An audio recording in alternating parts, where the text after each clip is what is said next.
Thriving with Vision Loss with special guest Clint Aiken. There's a black screen with white letters and an Elavivo logo in the bottom right-hand corner. Hey everyone, welcome to Elavivo's Thriving with Vision Loss. I'm Michelle and I'm sitting on the left wearing a purple shirt and a headband. And today I'm joined by Clint Aiken and he's sitting on the right and he's wearing a white top. So you'll see us in a Zoom style gallery and it'll stay throughout the conversation. Clint lives in Florida and he's one of the most memorable people I've met in this community. He's actually the first person I've ever spoken to who prefers blindness to sight, and I can't wait for you to hear why. So at Elavivo, we believe that thriving is different for everyone. Our goal is to share real stories and practical tools that help people build meaningful lives with low vision and blindness. Elavivo is a resource hub offering practical, small, actionable steps and local connections to help people thrive with low vision. You can explore our 6-month free trial through the link in the description. Today we're going to learn what thriving means to Clint and how his journey reshaped the way he sees the world. So how you doing today, Clint? Doing good, and yourself? Hey, living the dream, man. So before you lost your vision, what was life like for you? Before I lost my vision, life was good, great, and at the same time horrible. Because my mother, she died 20 years ago. Oh my, I'm so sorry. I lost my dad a couple years ago and I know it still affects me. Yeah, it seemed like 20 years ago. I feel like my mother died 2 years ago. Because I could be thinking about my mother and just start crying. I don't know what, I'm the but same way. I'm the same way with my dad. I'm lucky that I have my mom still with me, but my dad is not. yeah, So back then, what did thriving look like to you? What did it mean to you? thriving. Thriving, yeah. I'm gonna be honest with you. Back then, when I was sighted, I was afraid to grow and learn. Mm-hmm. I wanted to stay complacent and stay idle in the life that I was living because basically I was just comfortable living the life I was living. Mm-hmm. Um, Being around the people I was being around and doing the things I was doing on an everyday basis, I was basically comfortable, and I was afraid to grow. I was afraid to expand my brain, expand everything about me, simply because I was just complacent and I was idle in life. I understand that. We all get to that comfortable place and we don't really want to become more of what we are. So, can you share how you lost your vision? You said you woke up blind one morning. What do you remember about that? Uh, so it was 2012, and only thing I remember is I was at my dad's house, and I received a text message from my cousin. Me personally, I was the protector of the family. Someone bothered one of the females inside of my family. Okay, called me. It gets taken care of. Hmm. When I looked at my cousin, her head was wrapped up, and my cousin told me that she almost died. Her boyfriend almost killed her. So Oh I no. wanted to go to Orlando and do bad things to him. Like, Yeah. no one knew that night that I actually had a gun on me, and my plans was to, take his life. But God saw different. I took a 2 hour nap. Well, I drank 2 cups of Kool-Aid and felt something pop in back of my right eye.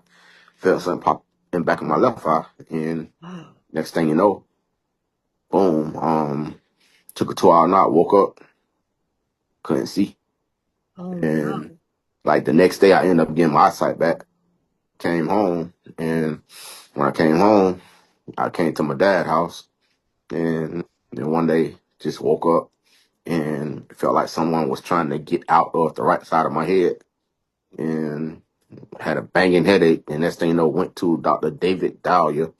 Mm-hmm. He told my sister, if I would have gotten to him one day earlier, he would have saved my vision. And for me to go to Bascom Palmer, yeah, I went to Bascom Palmer. I had laser surgery on my eye probably twice, and they sat me down in the chair, told me, Mr. Aiken, I think you never see again. And that's that.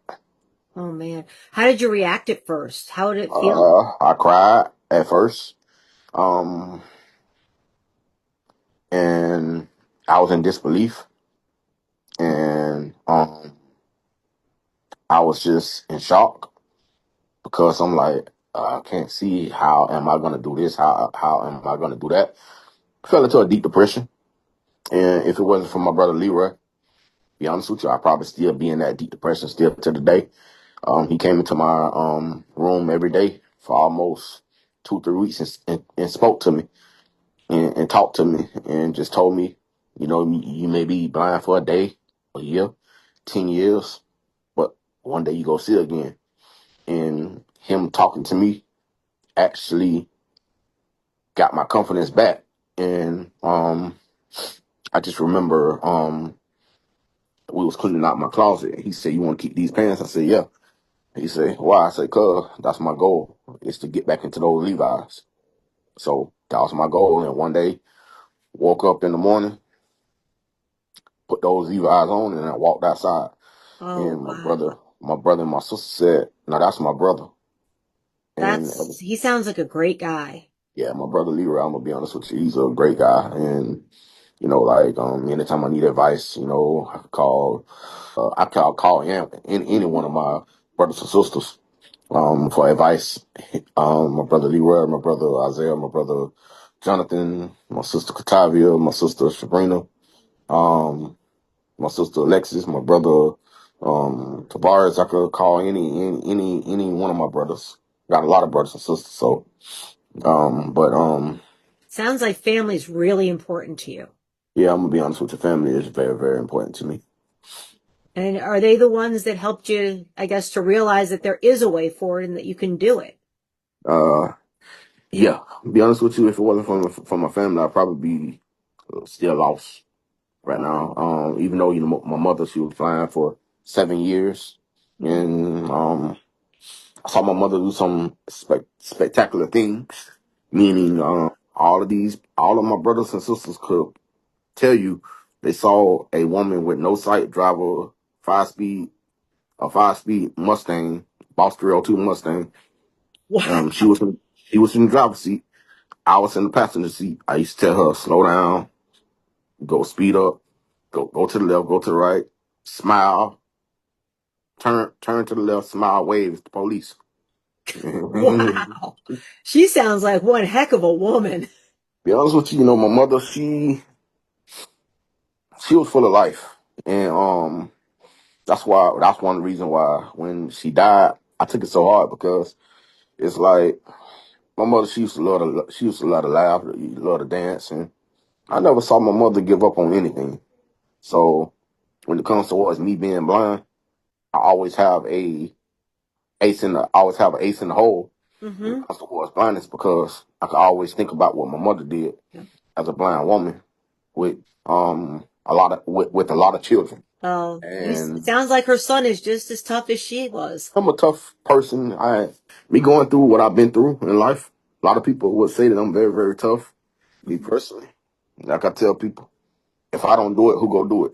Yep, you're right. Not me, then who? When you realized that you could do this, what did you do next? I actually got everything right on dialysis with myself, Mm-hmm. and because I was on dialysis, I got placed on dialysis, and when I got placed on dialysis, I had a plan. I was going to the Division of Blind Services in Mm-hmm. Fort Lauderdale, Florida, Mm-hmm. and I went to go see my counselor one day, and she told me about this school in Mm-hmm. Daytona Beach, Florida, called Rehabilitation Center for the Blind and Disabled. Mm-hmm. So that was my plans.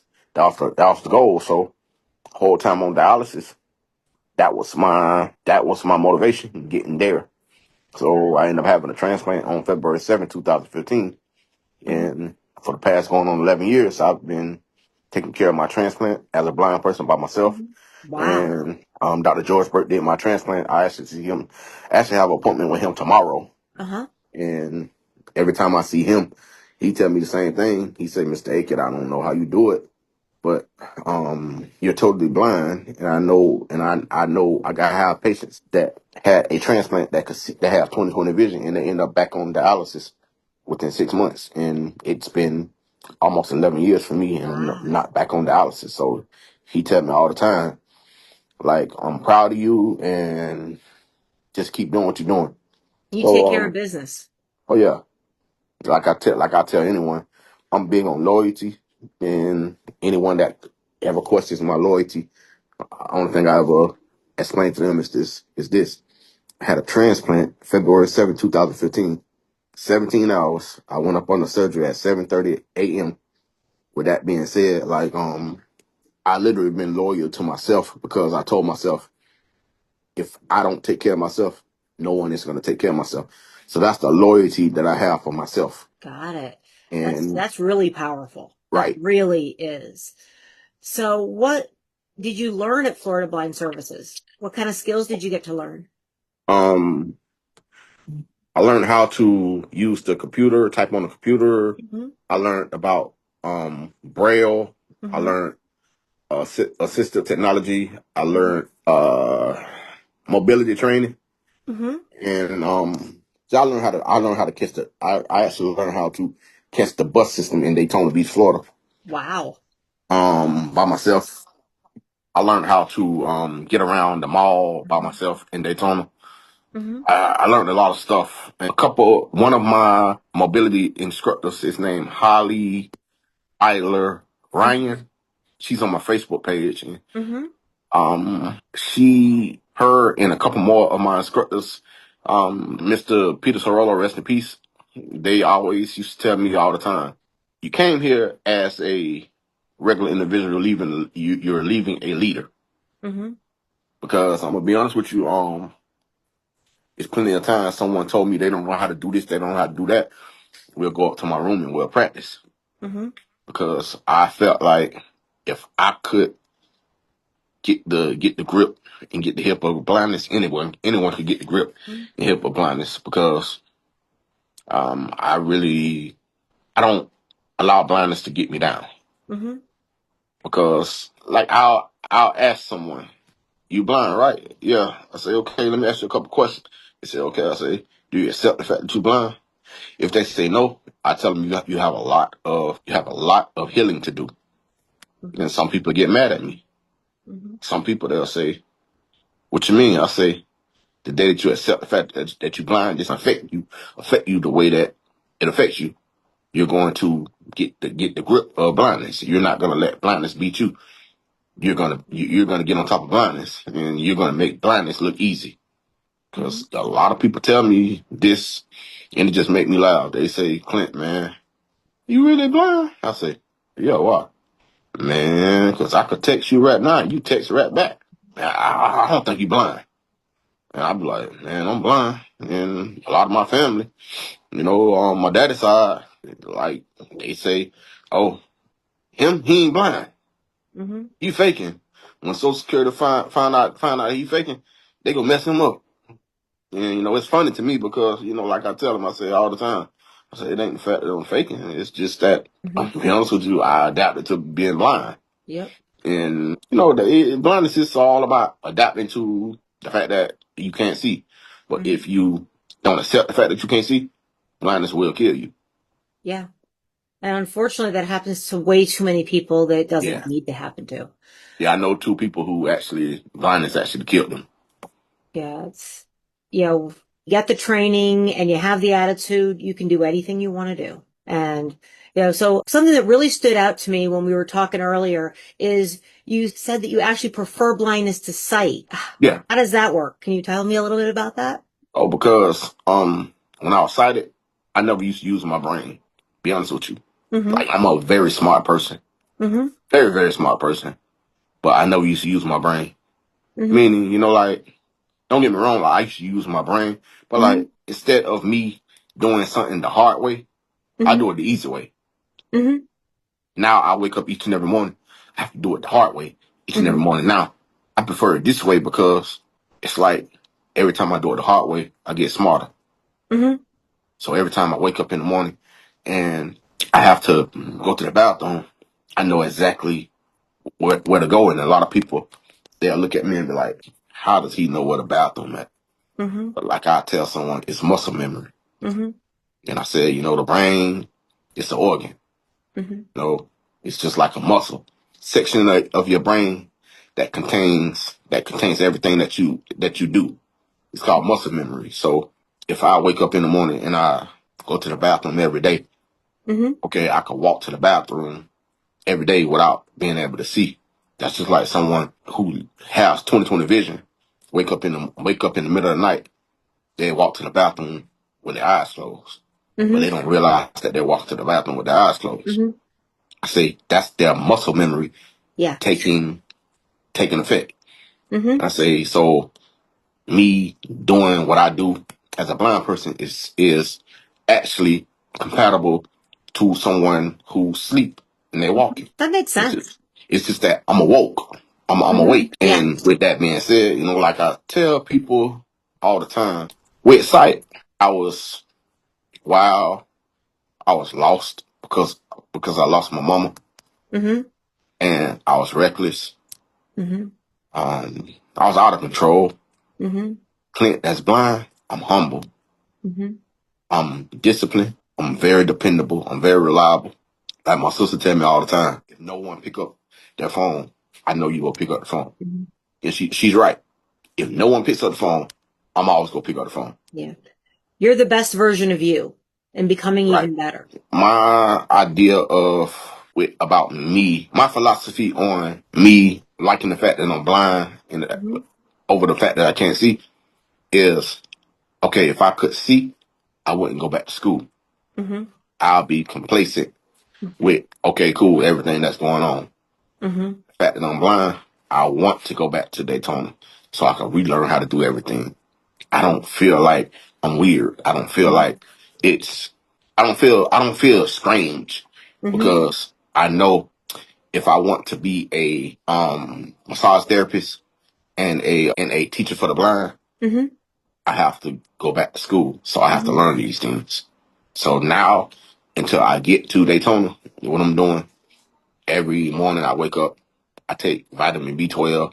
Mm-hmm. I take vitamins that strengthen my brain. Mm-hmm. So whenever I do get back to Daytona, it'll be easier. And another thing that I would advise anyone that goes to these training centers, Mm-hmm. whatever you learn, whatever you taught yourself, whenever you get to these training centers, act dumb. Mm-hmm. Act like you don't know anything. You gonna learn everything. Because when I got to that training center, I knew how to iron. I knew how to use my phone. Mm-hmm. I knew how to change a light bulb. I knew how to sweep. I knew how Mm-hmm. to mop. Mm-hmm. I knew how to wash clothes. I taught myself all of this stuff. Mm-hmm. But when I got to that center, I had to dump because I didn't want to say, oh, I know how to do this here. So I ain't gonna pay attention. No, I had to dump. So even though I knew how to do it, I incorporated everything they taught me with Mm-hmm. everything I taught myself. And that's why I'm a little more advanced than everyone else because I applied what the school taught me with what I taught myself. Mm-hmm. So I could stay sharper for myself. I think we could all probably learn from that. You know, sighted, not sighted doesn't matter. You know, Hmm. if we could actually all shut up and learn, that would probably really help everybody. Yeah, understanding, okay, cool. I haven't been to school I haven't been to school in 20 plus years. Mm-hmm. Let me relearn this stuff. Mm-hmm. Maybe it's some stuff that I need to relearn. Mm-hmm. And It's you hard know, to admit that to, you know, to yourself sometimes. right. And when I did go to college, when I went to Tallahassee Community College, when I was sighted, I I felt the college placement test. I felt that on purpose, so I could Mm-hmm. get put in remedial classes. So because I knew it hadn't been years since I've been in high school, Mm-hmm. and I never went to college. So Mm-hmm. when I got placed in the remedial, English, math, all of that stuff, Mm-hmm. and within um, a semester and a half, I got kicked out of remedial classes Mm-hmm. because it got to the point where when I realized that I knew the stuff, Mm-hmm. my teacher actually used to call me up to the board and say, "We're gonna let Mr. Aiken teach this." And I used to say, "Why me?" I remember him telling me one day, he said, "Because you're the only person that finish your work within 15 minutes and it be right." And next thing you know, walked in class one day and he was smiling. He said, "Mr. Aiken, I got good news." I said, "What's going on?" He said, "You don't have this class anymore." I said, "I don't." He said, "No, you're too smart for this class." He said, "So, we're putting you in advanced English or advanced math." And yeah, advanced math. Like, but Awesome. I didn't want advanced English or advanced math. I haven't I haven't been in high school in years. And he said, "Well, you're doing good in remedial English and remedial math, so we just bump you up." And I said, "Okay." I I end up doing good inside those classes. I graduated from high school with like a 2.1 GPA, and in college I had a 3.7 GPA. Hey, wow, that's a And huge improvement. yeah, and one thing I can say, like I tell people now, college and high school is different. High school, Hmm. you're forced to go to high school. You're not Yeah. forced to go to college. Hmm. Once you realize that, okay, cool, you paying money to go to college, you don't have a choice but to get up and go to school. Hmm. So I didn't finish college because I ended up getting arrested. And Hmm. then when I got arrested, again, that's when the side of me that's wild and reckless came out. And next thing you know, just ended up going blind. But I don't plan on letting blindness stop me. I plan on letting blindness know, listen, we in the boxing ring right now and we go box it out. We go duke it out. And every time you hit me with a 1-2 combo, I'm gonna counter that with the overhand right, and you go stumble and say, "Whoa, he's serious." Yeah, I'm serious. And you're gonna Uh, win. yeah, like I tell people all the time in the boxing ring with diabetes. I Hmm. knock diabetes out. I knock kidney failure out. I knock dialysis out. I knock high blood pressure out. I knock high cholesterol out. So blindness is just a heavyweight fight that I don't plan on giving up on. So what gets you out of bed every day now? What gets me out of bed every day now? Hmm. The thought of me having to do something as a blind person is exciting to me. Now, the fact that I'm blind, Hmm. I wake up in the morning, I use my brain every minute, and it makes me smarter. And I Hmm. actually enjoy that because like the advantage of being having no sight to having sight is this: wake up in the morning with sight, you look, you say, okay, cool, I'm gonna do that. Get Hmm. up and do it. Hmm. Me being blind, Hmm. I wake up in the morning, thank God, I put music in my ears, Hmm. I listen to music, and I plan my day. I Hmm. say, okay, I'm gonna do this, I'm gonna do that, I'm gonna do this, I'm gonna do that.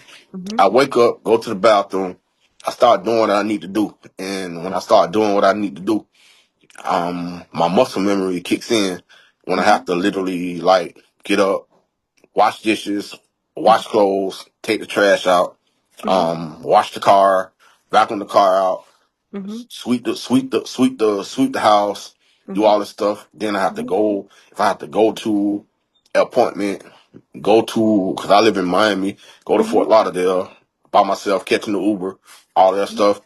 It's exciting to me because at the end of the day, I'm doing stuff. It's a lot of people with sight tell me this. They say, Clint, man, I don't see how you do it. But man, if I was blind, I wouldn't do the things you do. I say, why? Cause man, like, man, I man, if I go blind, man, I'm just gonna kill myself. And I I don't hear think that a like that. lot. I don't think that way. I even had an ex girlfriend who told me, she has vision problems right now, and she told me if she ever went blind, she's gonna sit in the corner all day. Oh gosh. Yeah, that's just, this happens so much. And they don't have to do that. Right, There's so much you can do and you can be. right. I've learned that so much just doing these interviews. There's so many cool people out there. They're walking the walk, talking the talk, and, doing it. They're living their lives. hmm So, helping other people seems to bring you a ton of joy. Why is that important to you? Because I'm not gonna say that I got the DNA or the scripture of blindness Hmm. down pat. Hmm. I just wake up in the morning and I do what I got to do. I live Hmm. life as a blind person. I know it's Hmm. someone out there that's struggling with the fact that they're either losing their sight, lost their Hmm. sight, or they're about to lose their sight, or they're panicking about, oh man, like one day I'm gonna end up being blind. So Hmm. if I could help them cope with the fact that, no, you okay? If I could help them cope with the fact that, okay, cool, it's life after blindness, Hmm.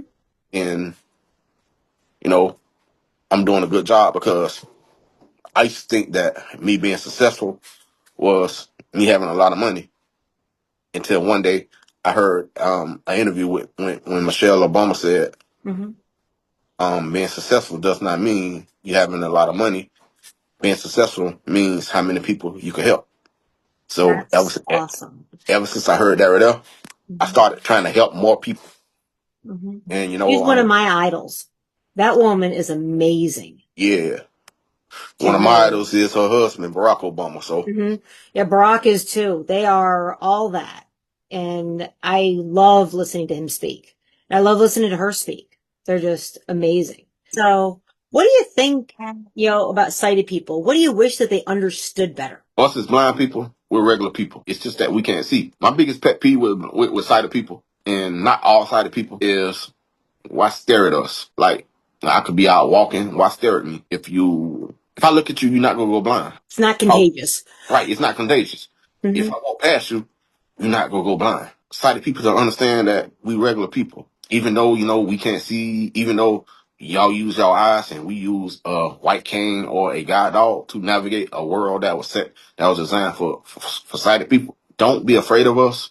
Don't stare at us. Don't say that, oh, we weird. Look at us and say, I'm proud of that person. They Hmm. not give it up.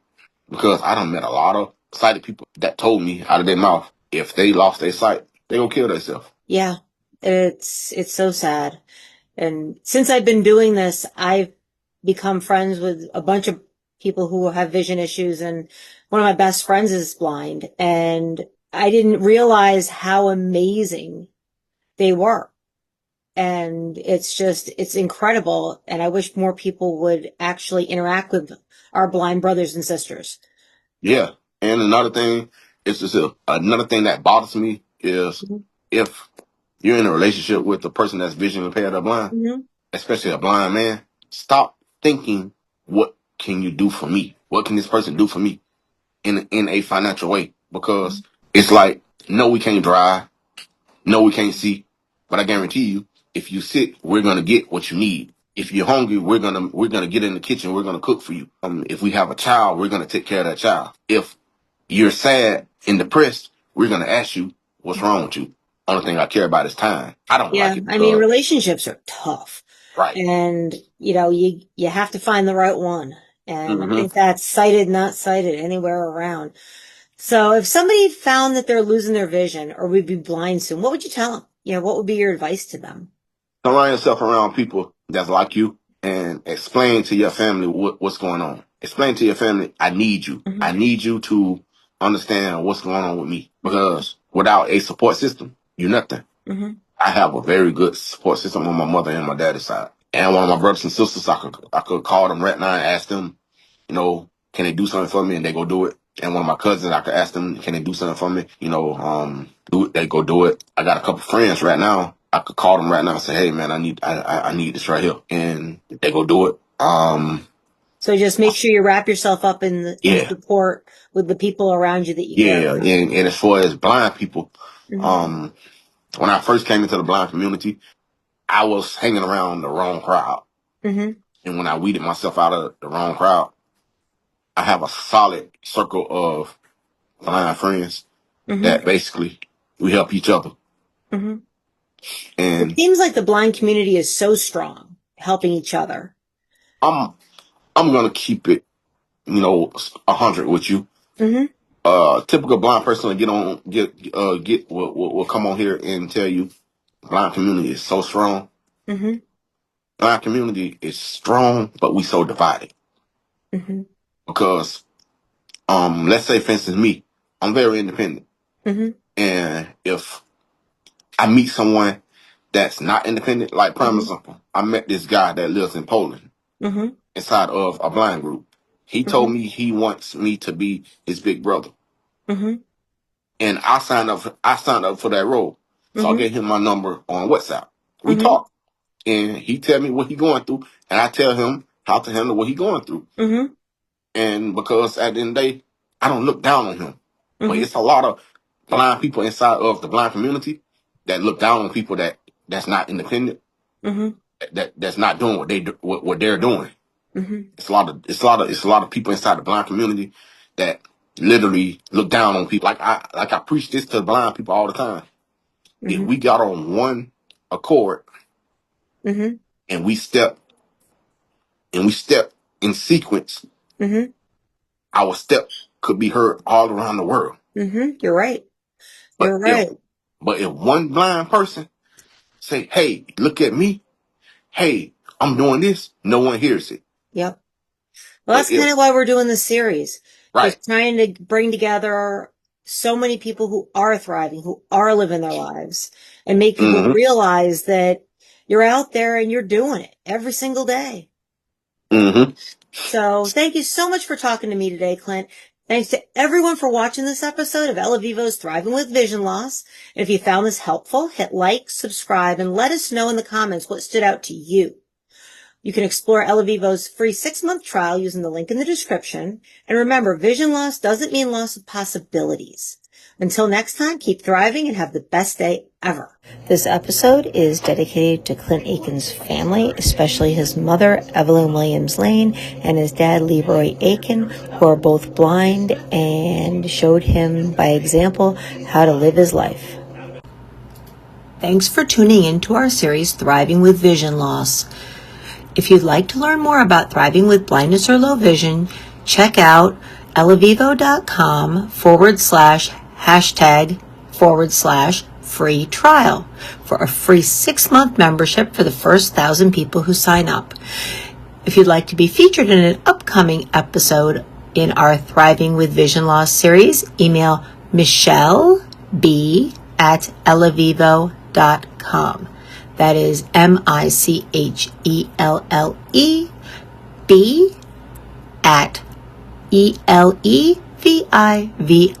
MICHELLEB@ELEVIVO.com.